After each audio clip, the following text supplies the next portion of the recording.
Malaika mkuu Mikaeli ni nani? Majibu mbalimbali yametolewa kuhusu swali hili. Wengine wakiamini kuwa Mikaeli ni malaika cheo cha juu zaidi, na wengine wakiamini ya kwamba malaika Mikaeli yeye ndiye malaika wa kwanza kuumbwa na Mungu, na wengine wakiamini ya kwamba Mikaeli ni jina lingine la Yesu Kristo. Sasa je, Biblia ina majibu gani kuhusu huyu Mikaeli malaika mkuu? Hapa tutatumia kanuni ya Biblia, kanuni ya usomaji wa maandiko matakatifu katika kitabu cha Isaya sura ya 28 na mstari ule wa 10, huku kidogo na huku kidogo. Tutakuwa tukilinganisha na kusoma maandiko kwa kuunganisha andiko moja na jingine ili tuweze kupata maana kamili ya neno Mikaeli na tuweze kumfahamu utambulisho wa Mikaeli ni upi au Mikaeli ni nani. Kitabu cha Yoshua sura ya 5 na mstari wa 13 hadi 15, tunapata hapo kisa cha malaika huyo mkuu, ambapo tunasoma kama ilivyoandikwa. Kitabu cha Yoshua sura ya 5 mstari wa 13 hadi 15, Biblia inasema: Ikawa hapo Yoshua alipokuwa karibu na mji wa Yeriko, akavua macho yake na kuangalia, na tazama, mtu mume akasimama kumkabili mbele yake, naye alikuwa na upanga wazi mkononi mwake. Yoshua akamwendea na kumwambia, Je, wewe upande wetu au upande wa adui zetu? Hili lilikuwa ni swali la Yoshua kwa huyu mtu aliyesimama mbele yake. Mstari wa 14 anasema, yule mtu akajibu akasema, la, lakini nimekuja sasa nili amili wa jeshi la Bwana. Nimekuja sasa nili amili wa jeshi la Bwana. Yoshua akapomoka kiusouso, yani kifudifudi.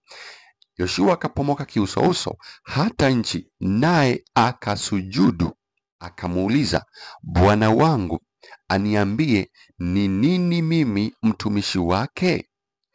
Huyo amili wa jeshi la Bwana akamwambia Yoshua, vua viatu vyako miguuni mwako, kwa kuwa mahali hapa usimamapo ni patakatifu. Yoshua akafanya hivyo. Tunaona kulingana na andiko hili, yule aliyesimama mbele ya Yoshua alijitambulisha kama amili wa jeshi la Bwana. Amili wa jeshi la Bwana. Sasa jeshi la Bwana ni nini? Jeshi la Bwana ni nini? Jeshi la Bwana ni malaika. Katika kitabu cha Zaburi ile sura ya 104 tunasoma katika Zaburi 104, Zaburi 148, Zaburi 148 mstari wake ni wa 2 na 3. Anasema, msifuni enyi malaika wake wote, msifuni majeshi yake yote, msifuni jua na mwezi, msifuni nyota zote za mwanga. Kwa hiyo hapa tunaona jeshi la Bwana ni malaika wa Bwana. Hili ndilo jeshi la Bwana. Pia katika kitabu cha Zaburi 103 mstari wa 20, Zaburi 103 mstari wa 20, tunasoma kama ilivyoandikwa. Biblia inasema 103 mstari wa 20, kitabu ni cha Zaburi. Biblia inasema, mhimidini Bwana enyi malaika zake, ninyi mlio hodari mtendao neno lake, mkisikiliza sauti ya neno lake. Mhimidini Bwana enyi majeshi yake yote, nanyi watumishi wake mfanyao mapenzi yake. Kwa hiyo hapa tunaona jibu la moja kwa moja ya kwamba jeshi la Bwana ni malaika wa Bwana, na huyu aliyejitambulisha mbele ya Yoshua mtumishi wa Bwana alikuwa ni amri ama mkuu wa majeshi ya Bwana. Hivyo yule aliyemtokea Yoshua alikuwa ni mkuu wa majeshi ya Bwana au mkuu wa majeshi yote ya Mungu. Sasa je, swali ambalo tunapaswa kujiuliza, huyu mkuu wa majeshi ya Bwana anaweza kuwa kiumbe kama walivyo malaika wengine? Hii ndio swali ambalo tunapaswa kujiuliza katika fungu hili. Huyu amiri wa majeshi ya Bwana, je, ni kiumbe kama walivyo malaika wengine walioumbwa, ama ni kiumbe kama viumbe wengine? Jibu tunalipata katika mstari wa 14 wa kitabu cha Yoshua, kwa sababu huyu malaika wa Bwana tunaona Yoshua alipomuona na alipoweza kujitambulisha, Yoshua akapomoka. Anasema katika kitabu cha Yoshua sura ya 5 mstari wa 14, akasema, la, lakini nimekuja sasa niliamri wa jeshi la Bwana. Yoshua akapomoka kiusouso hata nchi, naye akasujudu. Kwa hiyo huyu malaika ama amiri wa jeshi la Bwana anasujudiwa, na pamoja na kusujudiwa, pamoja na kwamba Yoshua alimsujudia malaika huyu, lakini malaika huyu ambaye ni amiri wa jeshi la Bwana hakumzuia Yoshua kumsujudia. Yoshua alimwambia alimsujudia ama alimwabudu, alipomoka, alianguka kifudifudi kumsujudia, kumwabudu malaika huyu, lakini malaika huyu hakukataa, bali alikubali, wala hakumzuia kumwabudu, kwa sababu yeye siyo kiumbe kama malaika wengine walioumbwa. Kwa sababu tunaona katika maandiko matakatifu malaika wote wa Mungu waliposujudiwa na wanadamu walikataa, kwa sababu wao ni watumishi na viumbe kama viumbe wengine, lakini huyu aliposujudiwa yeye alikubali, kwa sababu ana sifa za kuabudiwa, lakini malaika wengine walikataa kusujudiwa. Katika kitabu cha Ufunuo sura ya 22, Ufunuo sura ya 22 mstari wake ni wa 9, mstari wa 8 na wa 9. Tunasoma katika kitabu cha Ufunuo sura ya 22 fungu la 8 na 9, anasema, nami Yohana ndimi niliyasikia na kuyaona mambo hayo, na hapo nilipoyasikia na kuyaona nilianguka ili nimsujudu mbele ya miguu. Anasema nami na hapo nilipoyasikia na kuyaona nalianguka ili nisujudu mbele ya miguu ya malaika yule mwenye kunionyesha hayo. Mstari wa 9, naye akaniambia, angalia, usifanye hivi, mimi ni mjoli wako na wa ndugu zako manabii na wale washikayo maneno ya kitabu hiki, msujudie Mungu. Malaika alikataa kusujudiwa na Yohana kwa sababu yeye ni mtumishi wa Mungu kama watumishi wengine na kiumbe kama walivyo viumbe wengine. Lakini huyu amiri jeshi wa majeshi ya Bwana alisujudiwa na alikubali ibada, kwa sababu yeye ana asili ya uungu. Yeye anasimama katika asili ya uungu na ana sifa zote za kuabudiwa kama anavyoabudiwa Mungu. Kwa hiyo si kiumbe wa kawaida kama walivyoumbwa malaika wengine.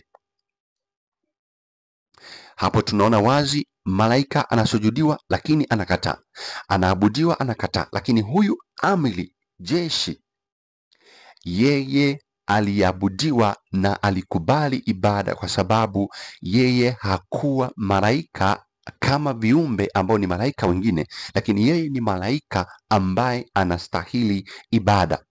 Na malaika huyu ndiye yule aliyemtokea Musa katika kitabu cha Kutoka sura ya 3 mstari wa 4 na wa 5, ndiye aliyemtokea Musa katika kijiti kilichokuwa kikiwaka moto, na ndiye aliyesema na Musa akisema yeye ni Bwana Mungu, kwa sababu yeye ana asili sawa na ya Mungu. Katika kitabu cha Yuda sura ya kwanza na mstari ule wa 9, tunapata habari zaidi kuhusu Mikaeli ama huyu malaika mkuu. Katika kitabu cha Yuda sura ya Yuda 9 ama Yuda sura ya kwanza na mstari wa 9, Biblia takatifu inasema, lakini Mikaeli malaika mkuu aliposhindana na Ibilisi na kuhojiana naye kwa ajili ya mwili wa Musa, hakusubutu kumshtaki kwa kumlaumu, bali alisema, Bwana na akukemee. Mikaeli malaika mkuu. Tunaona katika andiko hili malaika mkuu ni Mikaeli. Mikaeli ndiye malaika mkuu. Malaika mkuu Mikaeli inaundwa na maneno mawili. Maneno haya mawili ni maneno ya Kiingereza ambayo ni neno archangel, archangel, na neno Michael ama Mikaeli. Archangel ni malaika mkuu ama yule aliye mkuu wa malaika au aliye juu ya malaika wengine, lakini Mikaeli inamaanisha, neno Mikaeli ni neno la Kiebrania lenye maana ya kwamba Mikaeli, Mikaeli, lilio na maana ya aliye kama Mungu ama aliye sawa na Mungu, aliye kama Mungu au afananaye ama mwenye kuwa na mfano wa Mungu ama mwenye kufanana na Mungu. Kwa hiyo ni mkuu wa malaika aliye kama Mungu. Huyu ndiye Mikaeli. Neno Mikaeli linamaanisha Mikaeli mkuu ama malaika mkuu Mikaeli linamaanisha ni mkuu wa malaika ama malaika mkuu aliye kama Mungu, mkuu wa malaika aliye kama Mungu. Katika Yuda 9 ama katika Yuda sura ya kwanza mstari wa 9, tunaona Mikaeli akishindana na shetani alipokuwa akimfufua Musa. Hapa Mikaeli alikuwa amekuja kwa ajili ya kufufua ama kuhuisha ama kufufua mwili wa Musa, lakini shetani akawa anashindana na Mikaeli. Kwa mujibu wa Biblia, shetani ndiye aliyekuwa na nguvu za mauti, yani nguvu za kifo ama nguvu za kaburi. Katika kitabu cha Waebrania sura ya 2 mstari wa 14, tunaona shetani ama Ibilisi ndiye aliyekuwa na nguvu za mauti ama nguvu za kaburi, nguvu za kifo, na Yesu ndiye aliye na funguo za mauti. Kwa hiyo shetani ndiye aliyekuwa na nguvu, ndiye aliyekuwa akiwafunga wanadamu waliokufa, ndiye aliyewafunga katika nguvu za mauti, ndiye aliyeweka katika gereza ama kifungo cha kifo.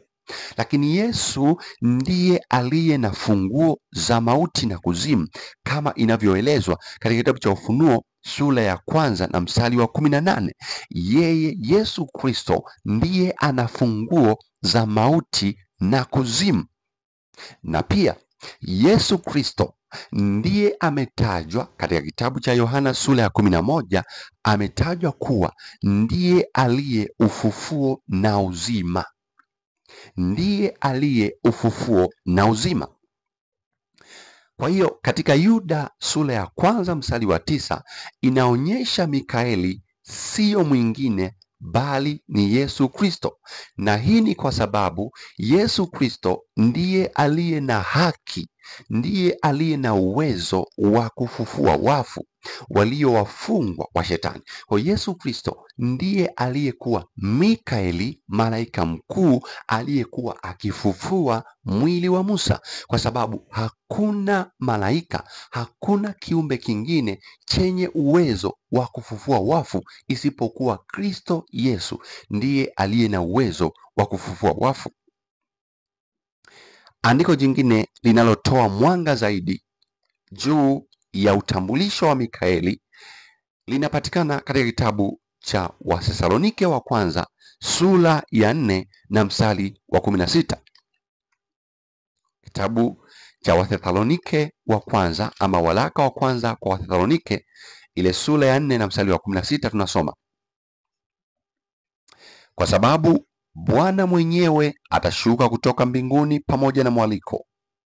Bwana mwenyewe atashuka kutoka mbinguni pamoja na mwaliko, na sauti ya malaika mkuu, na parapanda ya Mungu, na waliokufa katika Kristo watafufuliwa kwanza.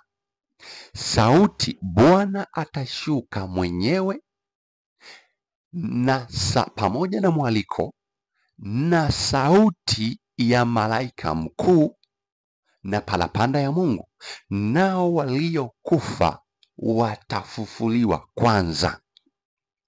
Hapa kuna maneno matatu ama kuna sentensi tatu. Kuna maneno matatu ama sentensi tatu. Bwana mwenyewe atashuka. Hiyo ni sentensi ya kwanza. Bwana mwenyewe atashuka. Lakini ya pili, na sauti ya malaika mkuu. Na tatu, waliokufa watafufuliwa kwanza. Kuna maneno matatu ama sentensi tatu ambazo zinaenda pamoja. Biblia haisemi Bwana mwenyewe atashuka pamoja na malaika mkuu. Biblia haijasema hivyo, lakini Biblia inasema Bwana mwenyewe atashuka na sauti, ama atashuka akiwa na sauti ya malaika mkuu. Lakini pia waliokufa ama waliolala mauti watafufuliwa kwanza. Sasa hii inamaanisha nini? Tunaona Paulo anatuambia wafu watafufuka watakaposikia sauti ya malaika mkuu. Kwa hiyo sauti ya malaika mkuu itakaposikika, ndipo waliolala katika makaburi, waliokufa katika makaburi watafufuliwa, kwa sababu ya kishindo cha sauti ya malaika mkuu atakayokuja nayo Yesu Kristo mwana wa Mungu. Kitabu cha Yohana sura ya 5 mstari wa 25 tunasoma maneno yafuatayo. Katika Yohana sura ya 5 na mstari ule wa 25, Biblia inasema, Yohana sura ya 5 mstari wa 25 anasema maneno ya Kristo Yesu mwenyewe. Katika Yohana sura ya 5:25 anasema, amini amini nawaambia, saa inakuja na sasa ipo, wafu watakaposikia sauti ya mwana wa Mungu, wafu watakapoisikia sauti ya mwana wa Mungu, na wale waisikiao watakuwa hai. Saa inakuja na sasa ipo ambapo wafu wataisikia sauti ya mwana wa Mungu, na wale waisikiao watakuwa hai. Hii inamaanisha nini? Kumbe Yesu Kristo mwana wa Mungu atakapokuja pamoja na mwaliko na sauti ya malaika mkuu, hiyo ni sauti yake mwenyewe, kwa sababu katika Yohana imenukuliwa ya kwamba Yesu Kristo mwana wa Mungu, wafu wataisikia sauti yake, na wale waliokufa wataamka kuwa hai tena. Kwa hiyo sauti ya malaika mkuu sio sauti ya mtu mwingine, bali ni sauti ya mwana wa Mungu Yesu Kristo. Kwa hiyo andiko linaposema Bwana mwenyewe atashuka pamoja na mwaliko na sauti ya malaika mkuu, anamaanisha ya kwamba Kristo Yesu ndiye atakayetamka kwa mamlaka ya malaika mkuu, ndiye atakayetamka sauti yake, na sauti yake kama tulivyosoma katika Yohana sura ya 5 mstari wa 25, itakaposikika itakuwa ni sauti ya mamlaka, ni sauti inayotetemesha makaburi, ni sauti inayofufua makaburi, ni sauti itakayosikika mpaka waliolala, walio watakatifu watasikia sauti ya malaika mkuu. Ni sauti ya kutisha, ni sauti ya kishindo, ni sauti ya malaika mkuu, ni sauti ya hodari aliye Yesu Kristo atakayesimama katika siku ya mwisho kwa upande wa wana wa Mungu. Ndiye Mikaeli, Yesu Kristo mwana wa Mungu. Kwa hiyo sauti ya malaika mkuu ni sauti ya Yesu Kristo, mwana wa Mungu aliye hai. Lakini zaidi ya hayo, katika kitabu cha Danieli sura ya 12 tunasoma. Katika Danieli sura ya 12 na ule msali wake ni wa kwanza. Danieli akiandika unabii wa siku za mwisho, anasema katika Danieli sura ya 12 msali wa kwanza, anasema wakati huo malaika atasimama, anasema wakati huo Mikaeli atasimama, jemadali mkuu asimamaye upande wa wana wa watu wako, na kutakuwa na wakati wa taabu, mfano wake haukuwako tangu lilipoanza kuwapo taifa, hata wakati huo na wakati huo watu wako wataokolewa, kila mmoja atakayeonekana ameandikwa katika kitabu kile. Kwa hiyo tunaona Danieli alitoa unabii ya kwamba yule atakayesimama siku za mwisho, kama alivyonena Mtume Paulo katika Wathesalonike wa kwanza sura ya 4 mstari wa 16, ya kwamba Bwana mwenyewe atashuka pamoja na mwaliko, pamoja na sauti ya malaika mkuu, na wale waliolala wataisikia sauti yake, sauti ya malaika mkuu. Kumbe huyu ndiye Mikaeli ambaye Danieli pia anasema atasimama katika siku za mwisho, wakati wa taabu ya siku za mwisho, taabu inayotajwa kuwa ni taabu ya Yakobo.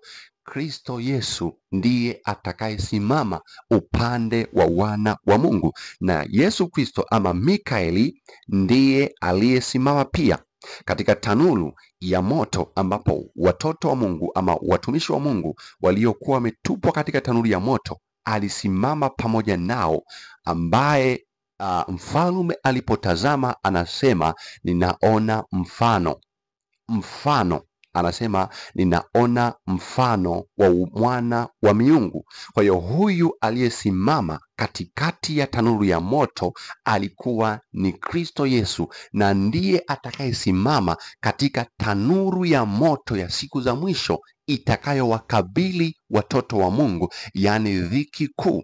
Wakati wa dhiki kuu atakayesimama ni Mikaeli, akisimama upande wa watoto wa Mungu. Ni Yesu Kristo peke yake ndiye anayeweza kuabudiwa tofauti na Mungu Baba. Malaika hawawezi kuabudiwa, wanadamu hawana sifa ya kuabudiwa, lakini ni Yesu Kristo peke yake ndiye mwenye sifa ya kuabudiwa, na ndiye anayeabudiwa tofauti na Mungu. Akiabudiwa hakatai kuabudiwa kama walivyo malaika mwingine, bali anakubali ibada kwa sababu amestahili kuabudiwa, kwa kuwa ni mwana wa Mungu. Zingatia, Yesu Kristo anaabudiwa kwa sababu ni mwana wa Mungu, lakini si kwamba ni Mungu Baba. Anaabudiwa katika nafasi ya kwamba yeye ni mwana wa Mungu, kwa sababu mwana wa Mungu ni Mungu katika asili. Kwa hiyo Yesu Kristo anapoabudiwa, anaabudiwa kwa sababu yeye ni mwana wa Mungu aliye hai. Ana kila sifa alizo nazo Mungu Baba yake. Tunasoma katika kitabu cha Mathayo sura ya 14, wakati wa dhoruba iliyotokea katika bahari ilipochafuka. Tunasoma yafuatayo katika Mathayo sura ya 14 na msali wa 33. Biblia inasema, nao walipopanda chomboni, upepo ulikoma, nao waliokuwamo ndani ya chombo wakamsujudia wakisema, hakika wewe u mwana wa Mungu. Kwa hiyo Yesu Kristo anasujudiwa, anaabudiwa kwa sababu yeye ni mwana wa Mungu. Haabudiwi kwa sababu yeye ndiye Mungu wa pekee wa kweli. Hapana, Mungu wa pekee wa kweli ni Baba yake Yesu Kristo, lakini yeye Yesu Kristo mwana wa Mungu anaabudiwa katika nafasi ya mwana wa Mungu. Lakini pia ni Yesu Kristo pekee aliye kama Mungu, yani Mikaeli ama Mikaeli.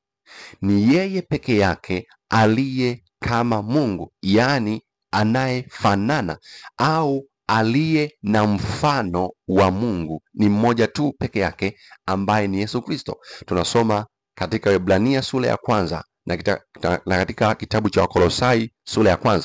Waebrania sura ya 1 na mstari wa 3, Biblia inasema yafuatayo.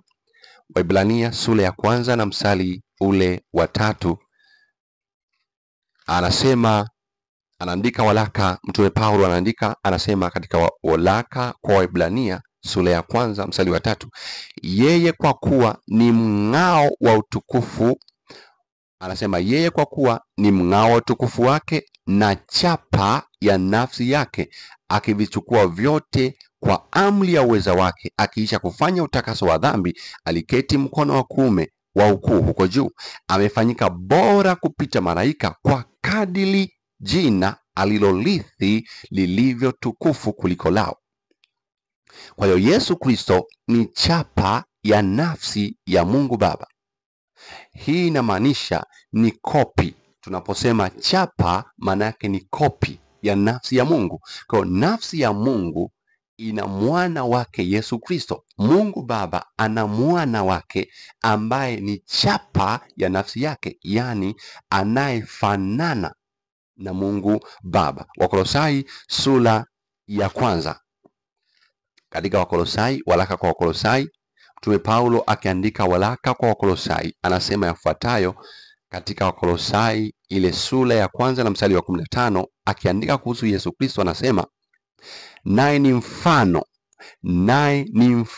yaani mfanano, naye ni mfano wa Mungu asiyeonekana, mzaliwa wa kwanza wa viumbe vyote. Kwa Yesu Kristo ni mfano wa Mungu asiyeonekana na ni sura ya Mungu.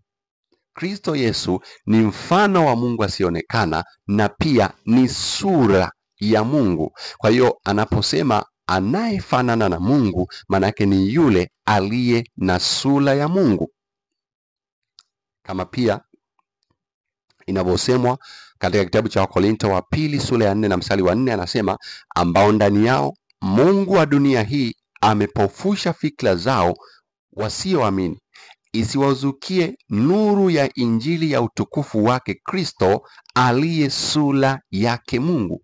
Kwa Kristo ni sura yake Mungu, anafanana na Mungu. Mikaeli, neno hili linamaanisha aliye kama Mungu. Kwa hiyo tunapata kuona aliye kama Mungu, aliye mfano wa Mungu, anayefanana na Mungu, aliye na sura ya Mungu, aliye na chapa ya Mungu ni Yesu Kristo, ndiye Mikaeli. Katika kitabu cha Isaya sura ya 63, Isaya anasema ni malaika wa uso wake. Malaika ambaye aliwaongoza wana wa Israeli kutoka Misri katika safari yao kwenda Kanaani alikuwa ni malaika Mikaeli, ambaye tunasoma ni Yesu Kristo mwana Mungu, ndiye aliyewaongoza mchana katika wingu na usiku katika nguzo ya moto. Alikuwa ni Yesu Kristo na ndiye Mikaeli, na Isaya anasema ni malaika wa uso, yaani wa sura ya Mungu, malaika wa uso wa Mungu. Yesu kuitwa malaika haimaanishi ya kwamba ni kiumbe kama walivyo malaika wengine, bali neno malaika ni neno linalomaanisha Kiebrania malak. Malak ni mjumbe. Kwa hiyo neno malaika linamaanisha mjumbe, malak. Na pia katika lugha ya Kigiriki ama Kiyunani ni neno angelos.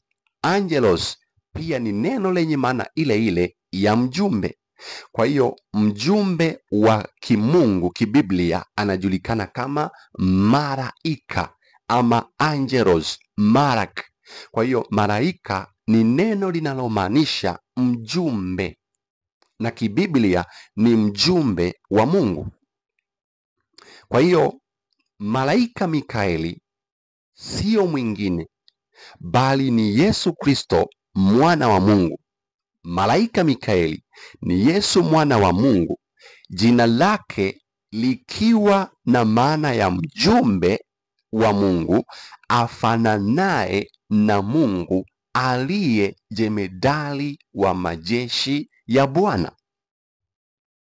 Ni mjumbe afananaye na Mungu, aliye jemedali wa majeshi ya Bwana, na huyu ni Yesu Kristo, wala sio mwingine. Zingatia, katika Biblia nzima tunaona wale wanaostahili kuabudiwa ni Mungu Baba na Mikaeli, yani mwana wa Mungu Yesu Kristo, na hakuna kiumbe mwingine, hakuna nafsi nyingine inayoabudiwa isipokuwa Mungu Baba pamoja na mwana wake Yesu Kristo, kama vile tunavyosoma pia katika kitabu cha Ufunuo sura ya 5, kitabu cha Ufunuo sura ya 5 na mstari ule wa 13. Ibada inapaswa kutolewa kwa Mungu Baba pekee na kwa Yesu Kristo mwana wake. Anasema katika Ufunuo sura ya 5 mstari wa 13, na kila kiumbe kilichoko mbinguni juu na juu ya nchi na chini ya nchi ya juu ya bahari na vitu vyote vilivyomo ndani yake, na alivisikia vikisema, baraka na heshima na utukufu na uweza una yeye aketie juu ya kiti cha enzi na yeye mwana kondoo, hata milele na milele. Wale wanaopaswa kuabudiwa na kusujudiwa na kuhimidiwa, kama malaika alivyosema katika kitabu cha Ufunuo sura ya 22, akimuonya Yohana asimwabudu, anasema msujudie Mungu. Wanaopaswa kuabudiwa ni wale walio na asili ya uungu, yani Mungu Baba, pamoja na Mikaeli, yani Yesu Kristo mwana wa Baba. Kwa hiyo Mikaeli, katika muktadha wa maandiko, katika tafsiri ya Biblia, Mikaeli ni Yesu Kristo mwana wa Mungu aliye hai.